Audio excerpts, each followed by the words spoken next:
Hola, hola amigos, bienvenidos nuevamente. Vamos a hacer en esta columna, esta pequeña videocolumna, hablar de un caso, analizar un caso relacionado con los ataques de la oposición contra el doctor Gatell, que parece ser que ya están escalando a un nivel mucho más elevado, mucho más importante, porque está en cuestión legal ya una demanda penal por asesinato contra el doctor Gatell, por ridículo que esto parezca.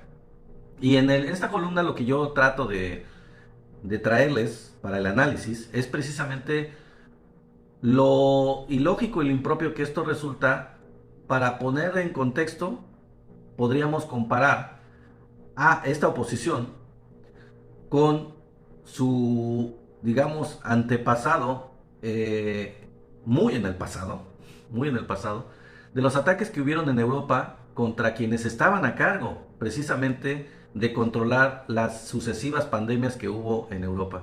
Nada más que estamos hablando de periodos históricos en donde la ciencia prácticamente no existía o estaba, digamos, en sus inicios, no había vacunas, y entonces todo se controlaba y se manejaba o se especulaba por medio de la magia, de las maldiciones, del diablo, y era muy fácil echar culpas a la gente que se encargaba precisamente de tratar de aminorar, de controlar o de limitar la dispersión de las enfermedades de estas pandemias que se desataron en Europa y que causaron millones de muertes.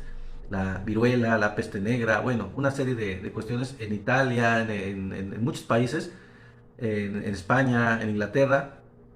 Se tachó de brujos, se tachó de malvados, se tachó precisamente a los que luchaban para controlar estas enfermedades de ser quienes las dispersaban o que eran ellos los causantes de las muertes que estaban ocurriendo, cuando ellos lo que hacían era tratar de controlar su dispersión y de los efectos tan grandes que tenían de mortalidad en la población. De manera bastante empírica, porque en esos tiempos no había muchos elementos científicos para poderlo hacer. Ahora, en un contexto completamente diferente, en donde tenemos una Organización Mundial de la Salud, tenemos centros de investigación muy profesionales en el mundo, tenemos gente que se dedica a la ciencia, a la tecnología y que han desarrollado vacunas no por uno, ni por dos, ni por 3 años, sino que las han desarrollado por al menos 150 años, en la mayor parte de los casos desde la vacuna de la viruela, que se llevaron mucho tiempo de investigación para poderlas obtener. ¿Cómo es posible que todavía existan gente que no confíe en especialistas que llevan toda su vida trabajando en el campo de la inmunología, en el campo de la epidemiología, en el campo de la ciencia para poder desarrollar precisamente vacunas que prevengan este tipo de problemas? ¿Cómo se puede justificar el hecho de estar en contra de la vacunación cuando se han logrado erradicar enfermedades de la faz de la Tierra precisamente por las campañas de vacunación que se han llevado a cabo en todo el mundo? Hablemos del sarampión, hablemos de la polio. Yo tengo una prima y una tía que son mayores a mí, de edad, y que las dos tuvieron poliomielitis. ¿Saben por qué? Porque la vacuna de la poliomielitis en México se empezó poco antes, un año antes de que yo naciera. Entonces a mí ya me tocó la vacunación universal contra la poliomielitis, y a mi prima, unos 3 4 años mayor que yo, y a mi tía, más años mayor que yo, no les tocó. Obviamente esto no significa que toda la gente mayor que yo le iba a dar poliomielitis o le daría poliomielitis, no. Pero ya la población, a partir de mí, o de los menores que yo, está inmunizada y ya esa enfermedad se erradicó completamente del país. En otros países también se ha erradicado igual, lo mismo ha pasado con el sarampión.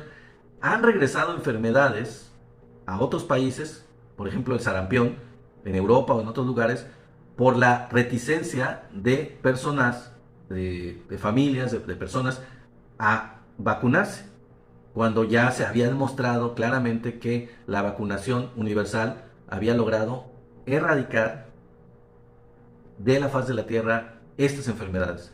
Entonces, la vacunación ha existido desde hace mucho, hay mucha ciencia detrás de ella. Las vacunas, todas las del COVID, todas, prácticamente todas, han estado haciendo una labor increíble para que sea mucho menos el efecto de la pandemia del que hubiera sido si no se tuvieran a disposición estas vacunas. Y fue un esfuerzo muy, muy grande de muchos países, algunos de ellos enfrentados entre sí a nivel científico, a nivel tecnológico, pero todos luchando para desarrollar sus vacunas contra esta pandemia.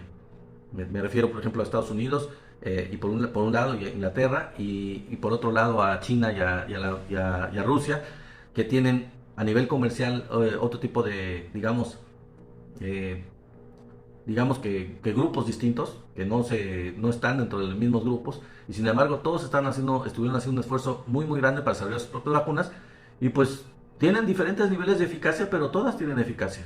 Ya han logrado limitar mucho las mortalidades y hacer que mucha gente que estaba ya muy mal se haya recuperado. Hay casos de gente que estaba muy mal y se recuperó precisamente gracias a las vacunas y gracias también a la atención médica desarrollada en todo el mundo. Entonces, el llamado en este pequeño corte, en esta pequeña, participación mía, es un poco a la ecuanimidad, un poco a la razón, un poco al sentido común de la gente, de dar honor a quien honor merece y darle respeto a las personas que saben de lo que hablan y que saben a lo que se dedican. En lugar de hacerle caso a una dentista o a un físico matemático que pretenden hablar con conocimiento de causa como si fueran especialistas del COVID o de este tipo de cuestiones de salud pública, pues hacerle caso a quienes se han dedicado, su vida la dedican a esto precisamente y tienen conocimiento. Si usted tiene un problema en su casa con una cuestión de construcción, una cuestión le va a llamar a un albañil o le va a llamar, en un caso dado, a un ingeniero civil. Si usted tiene un problema de que no comprende la naturaleza o de la situación de un bosque o de una selva, va seguramente a tratar de contextualizar eso llamando a un biólogo, a una persona especialista en comprender los procesos biológicos.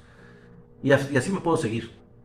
Es de muy poca responsabilidad y de una falta total de inteligencia y de sentido común tomar como buenos, tomar como válidos los puntos de vista y las opiniones como si fueran la verdad absoluta de gente que no tiene ninguna idea de esos temas, que no son especialistas en esos temas.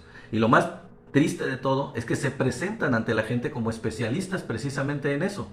Gente que, ¿cómo es posible que alguien tenga la poca ética, la poca responsabilidad de presentarse como especialista en epidemiología o en inmunología o en vacunas o en el COVID cuando son de profesiones distintas completamente y no es el área de su especialidad?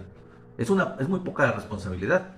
Yo no me voy a poder hablar de mercadotecnia en un contexto científico, en un contexto técnico, porque yo no soy mercadólogo, yo no sé nada de mercadotecnia. Trataré de acudir a quien es especialista en esa área. Y son ejemplos, ¿no?, que les doy. Pero bueno, los dejo a su consideración. Espero que les haya gustado esta videocolumna y mi opinión muy personal. Y los espero en la próxima. Y bueno, pues ya saben, a darle like si les gustó este video. Suscribirse, por favor, suscríbanse al canal. Denle like, clic a la campanita para que les lleguen las notificaciones. Y no olviden compartir esto para que llegue a más gente. Y esperemos que la razón, el sentido común, la inteligencia también llegue a más gente. Muchísimas gracias. Hasta luego. Bye bye.